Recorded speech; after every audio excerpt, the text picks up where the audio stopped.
Nobody ever suspected the office plants were about to stage a rebellion, least of all Tim from accounting. It all began on a Monday, when the ficus by the water cooler was found toppled over with a note stuck to its leaves.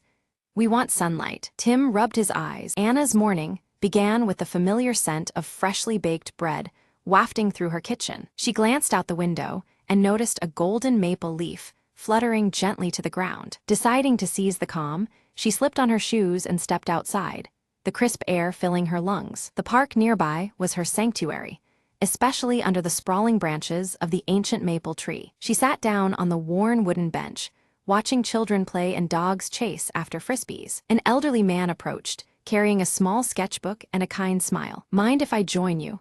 he asked softly, settling down beside her. They exchanged brief introductions, the warmth of their conversation matching the autumn sun. He showed her his drawings, delicate sketches of leaves, branches, and the park's old bench. Anna shared stories of her childhood visits to the same park, memories blooming between them. Suddenly, a gust of wind sent a flurry of vibrant leaves swirling around their feet. "Looks like autumn's putting on a show for us," the man chuckled. She laughed, feeling a lightness she hadn't realized she'd been missing. Time slipped away pleasantly, their worries momentarily forgotten in simple companionship. As the sun dipped lower, painting the sky in pink and orange hues, they rose to leave. "Thank you for sharing this afternoon with me," Anna said, her smile genuine. "The pleasure was all mine," he replied, handing her a small sketch of the maple tree. Walking home, Anna held the drawing close, grateful for the unexpected friendship. Sometimes, she mused, all it takes is a leaf to start a new chapter. With the city lights twinkling ahead,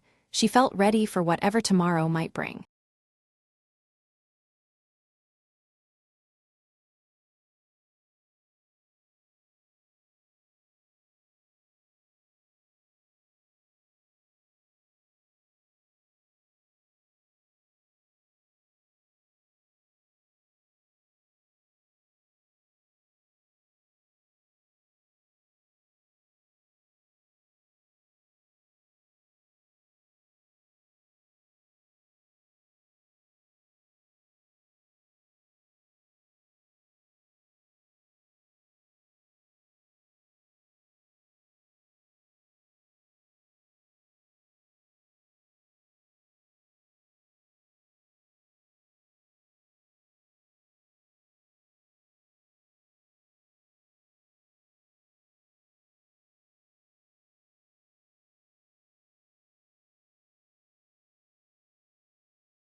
Emma rushed into the bakery, just as the morning sun began to warm the sleepy town. She clutched a crumpled envelope, her heart pounding with anticipation and worry. "Behind the counter, mister," Jenkins smiled, wiping his hands on his apron.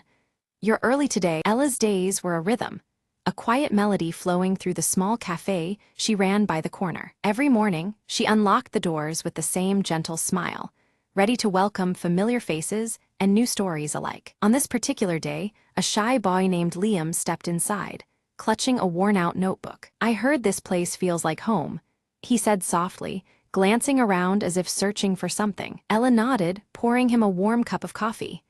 "Every note counts here," she replied, gesturing to the vintage jazz records lining the walls. Liam revealed he was working on a poem about the little things people usually miss. Inspired, Ella shared tales of customers.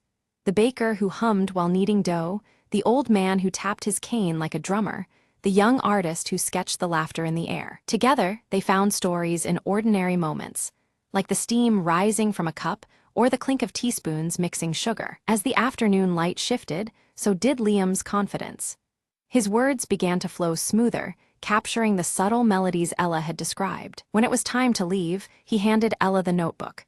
"Thank you for helping me hear the music in silence," he said. Ella smiled, watching him step back into the world, now carrying a brighter tune in his heart. Later, she flipped through the pages, each poem a note in the song of everyday life around her cafe. She realized their small moments were like a jazz ensemble, improvised, imperfect, but beautifully intertwined. The sun set, casting a golden glow over the storefront, warming its familiar embrace. Ella whispered to the quiet room, "Every day has its own rhythm, if only we listen." As night fell, soft music played, and the cafe waited patiently for the dawn and its new stories. Ella locked up with a contented sigh, the book tucked safely beside the register. In those pages, she found a reflection of her own life, simple, rich, and unfolding note by note. Tomorrow would bring new faces and untold melodies, a fresh verse in the ongoing song of her days. And with that thought, she stepped into the gentle night, humming a tune that promised more to come.